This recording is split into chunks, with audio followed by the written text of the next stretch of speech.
So, inner critics. Everyone's got them.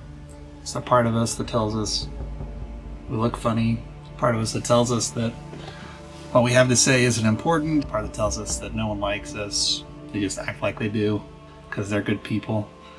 You can let me know down in the comments how your inner critic shows up for you. So first, understanding the way most people talk about this inner critic is that it tends to get labeled with some kind of derogatory names. It can be called a bully. I found a guy on YouTube who talks about the inner critic and names him like Worm Tongue after the Lord of the Rings character. And then the basic approach is you gotta tell the inner critic to shut up.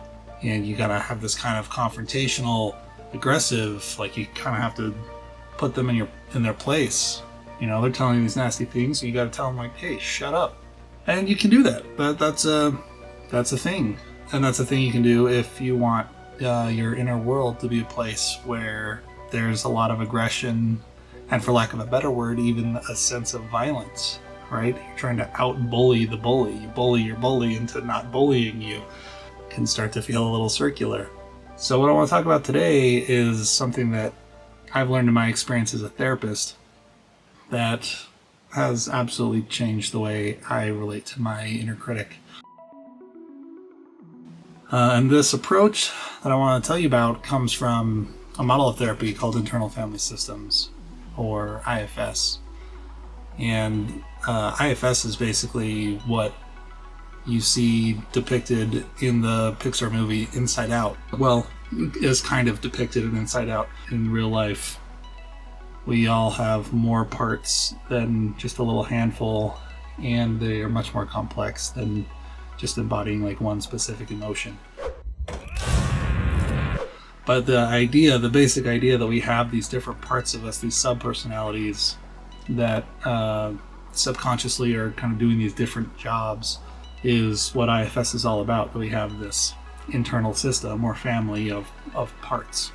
And it's really common for us to have, again, a part that has this job of kind of being the critic, the one that tells us, you know, we're not going to do well and we need to worry and give up and we suck and we should just acknowledge that and stop trying and all these things, right, on and on.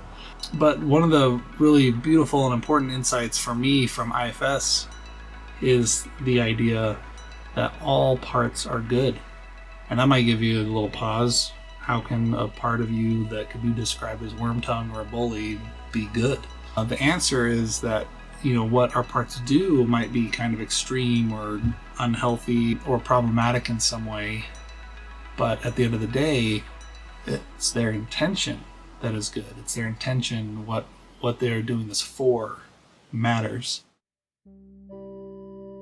It's really interesting. I mean, when you stop and think about like this question of like, why do we all have an inner critic? If so much of what we are as human beings is adaptive, arguably, you know, that's humans, you know, the species of humans, like that's our superpower is adaptability. How is this showing up? Something that on its face looks so self-destructive and self-sabotaging and problematic. And it's something that I've thought about a lot and work with a lot as a therapist and with myself and my own efforts in building my own business, in trying to just live my life, be a good dad, be a good husband.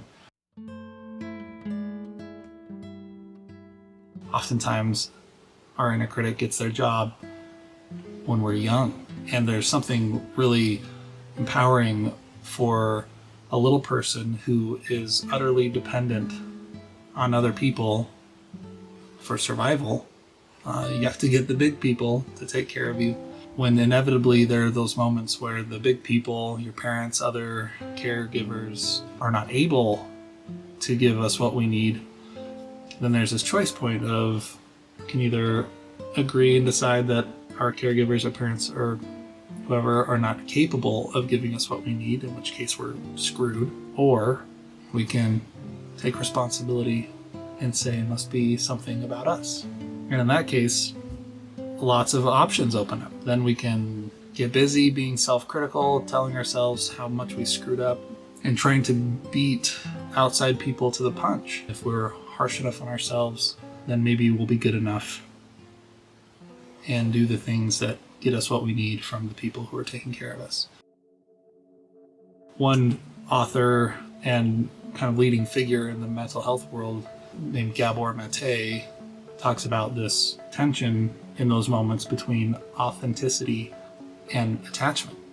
And the sad reality for a lot of us is that sometimes that authenticity has to be sacrificed for those attachment needs to get taken care of. And I think having an inner critic, the part of us that works from this assumption that there's something about us that we need to handle, we need to take care of. It's our fault.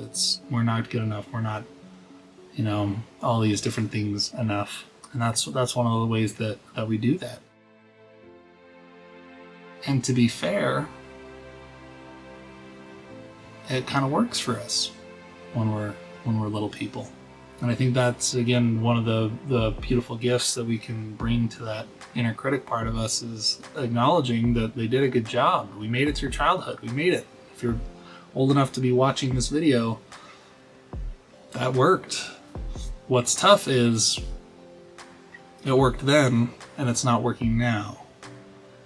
And that's a very different conversation to have, right? When we can come to that part of us, that inner critic, and treat them with dignity, treat them as someone who is doing their best to solve a real problem, then instead of it being about telling them to shut up and they need to stop it, we can instead show them how we've grown up, how now we aren't dependent in the same ways. We are more capable. We can handle our own emotions. We can position ourselves to get our needs met in new ways as adults. And in that way, though, the inner critic part of us can learn to relax, that this job is not so important. They don't need to beat us up all the time for us to get our needs met, because we can take a more active role.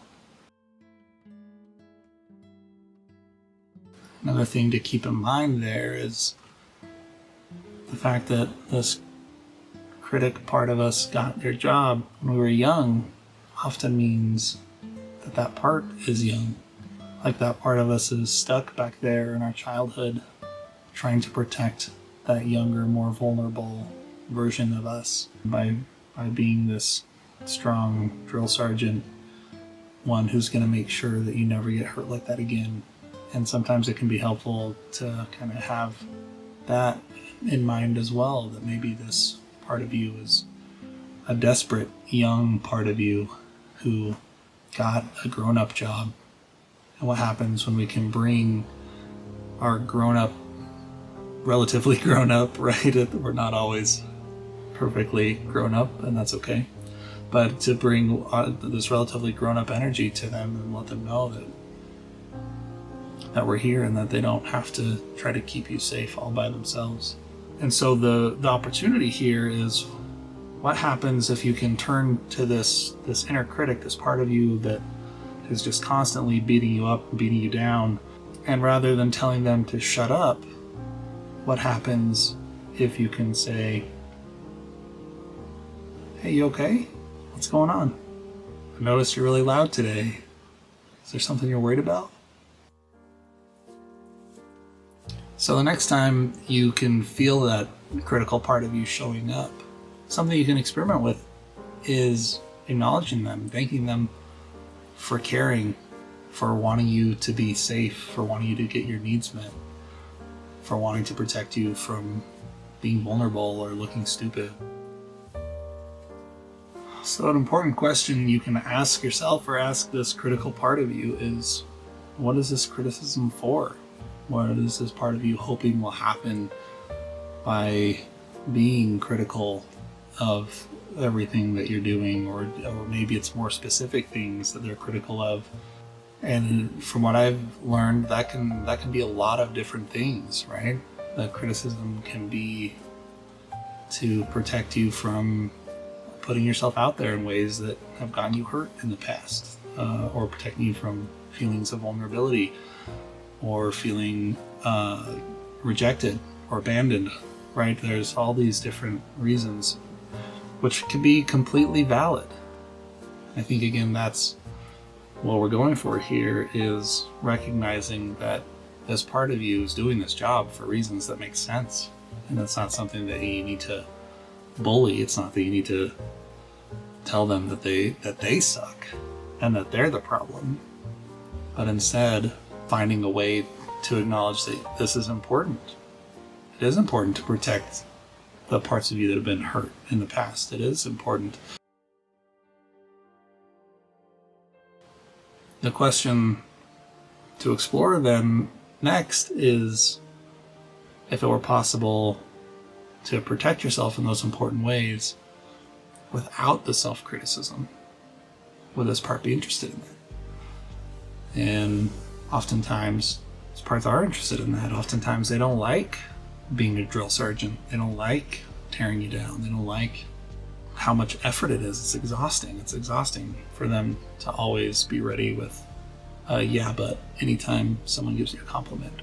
So what we're going for here is not trying to convince this part that they need to stop it because you don't like them and you don't like how they do. Instead, you have an opportunity, this alternative approach that's less aggressive, less intense, less violent, less demanding, less dismissive, less disrespectful. You have this opportunity to acknowledge that there's some wisdom in what this part is doing. And rather than convincing them they need to stop, trying to create this safety, showing them that we're learning how to keep ourselves safe and that we can act from our values and from our higher self in ways that this part doesn't need to worry so much.